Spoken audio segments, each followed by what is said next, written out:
Good morning, y'all. My name is Frank. Welcome back to the channel. It's Tuesday, 9 o'clock in the morning. So I just dropped Mercy off to daycare. We had an awesome night last night putting together Major's computer desk. It was so awesome. Um, I let her basically do it by herself. Like I sort of guided her and she did a very, very good job. I was on live with y'all, for the majority of it. She did a very, very good job. I was kind of surprised. Excuse me. I was kind of surprised, to be honest with you.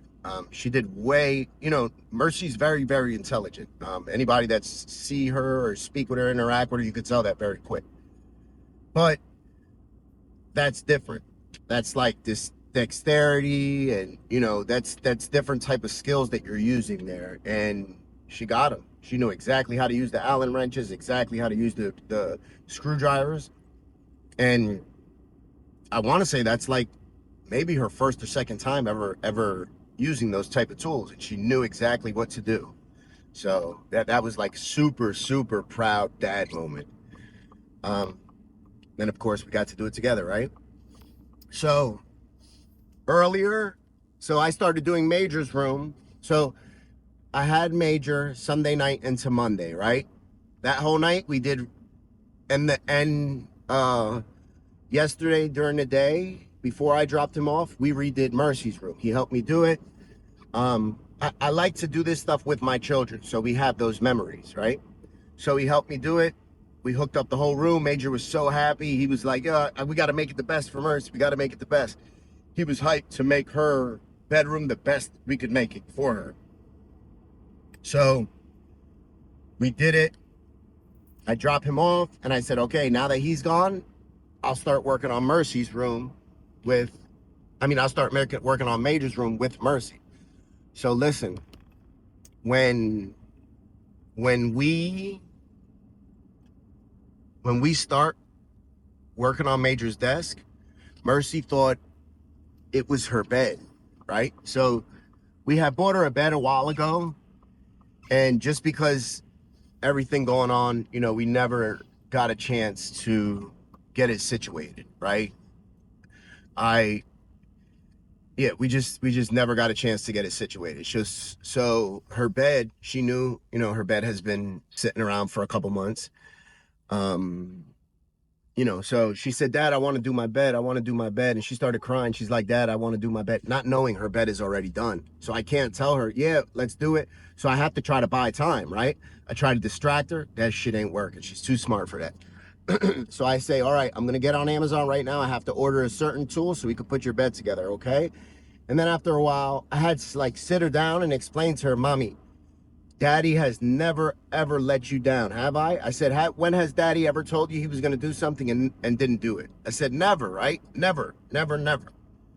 And she said, no, never. I said, okay. I said, please trust me. Daddy's going to figure this out for you, okay? I said, I promise you. Listen, I felt so bad, I was ready to take her in the room right there and give her Christmas gift. I swear to God. But I was like, no, I want this to be a surprise. I want to do it right because there's still a couple little things that I had to do. I had to make the bed and a couple little personal touches, right? So finally she agrees and we start doing Major's thing. Came out awesome, right? We went to bed last night. She had me playing Barbies with her in the bed, trying to buy time so she could stay up a little bit later. And if one thing this has taught me, right, is us being apart for the past 3 months, it has taught me that there's so much stuff that I took for granted, right? So much stuff. And I said this before in the video. Mercy would ask me to play with her, and I'd play, but I'd be like, all right, let's, sort of in a rush almost, because I just got home from working a long day. And that's just stuff we do as parents, right? I'm not the only one that does this, I'm sure. And the same thing with Major, and I just started to realize, damn, I was sort of taking that for granted, that they would always be in the home, because I knew, all right, if I don't cheat or I don't put my hands on nobody or anything like that, then anything else we should be able to work through, right? So I just had that in my head. and not realizing that, unfortunately, that's not always the case, right? And then there's so much other stuff too that I was like, man, I could do a little bit more around the house to help, stuff like that. Just that I realized, right? And yeah. So we woke up this morning.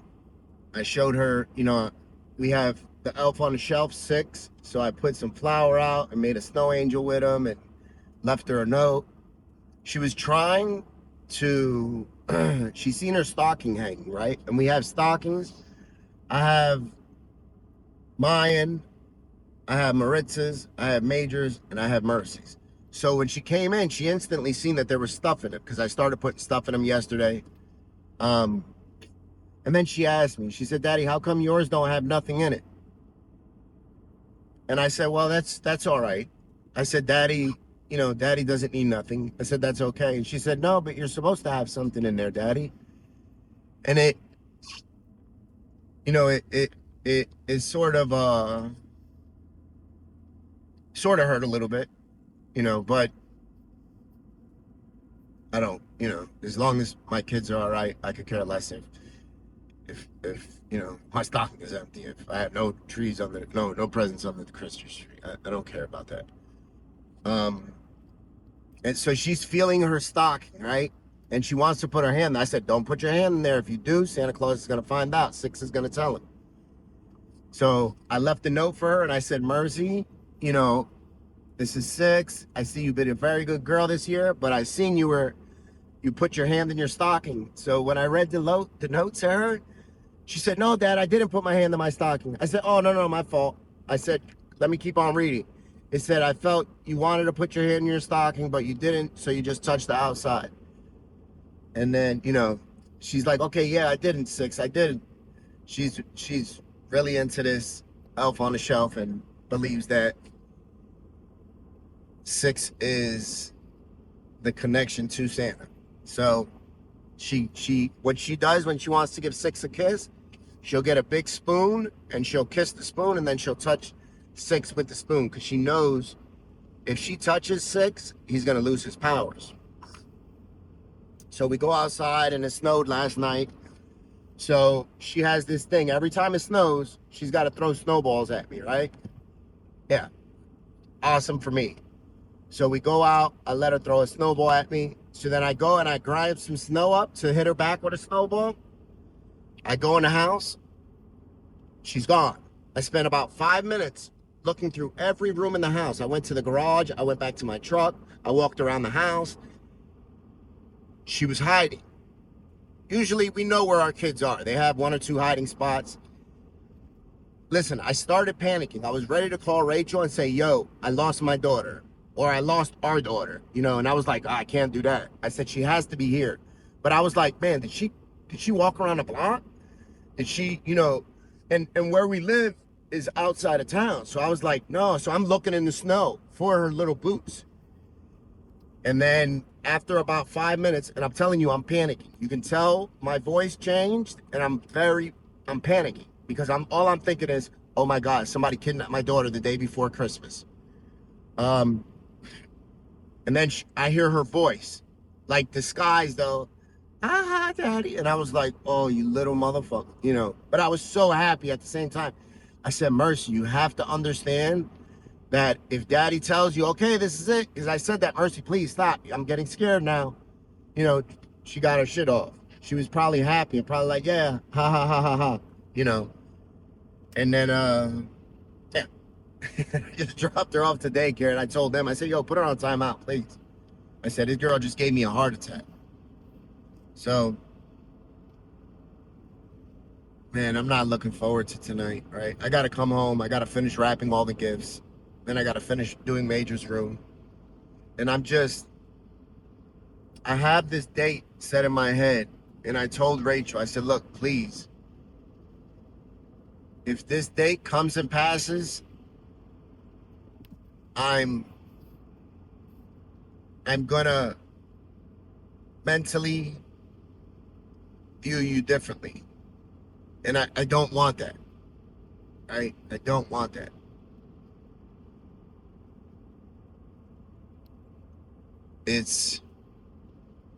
it's crazy, man. And then I think about, all right, Christmas and then New Year, right? Like, and we have traditions. You know, tonight we always go to church, always, every single year. For the past 10 years, we go to church every Christmas Eve. And I used to love it because I see Rachel get dressed up, I see Mercy get dressed up. You know, everybody gets dressed up, and I love that. I'd be like, man, I have a beautiful family. I have a lot to be thankful for. Uh,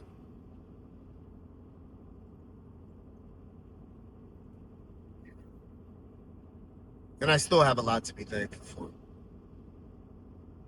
You know, things might not be the way I want them, but they're damn sure not as bad as everybody else's, right?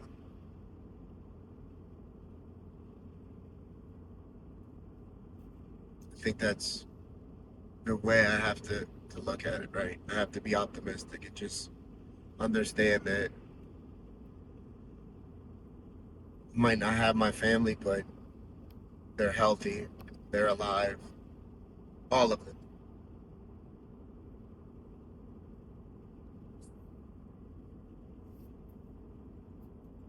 Well, thank you guys. I hope everybody has a Merry Christmas. Has an awesome day, man. Spend that time with your family. Remember, like I said, man, the ones you love, tell them you love them, tell them you miss them, say I'm sorry, say thank you, everything. Do that shit, man. Because if you don't, there will come a time where you wish you did, right? Please do it. Thank you guys. Have a great day and remember to be kind, loving, and patient.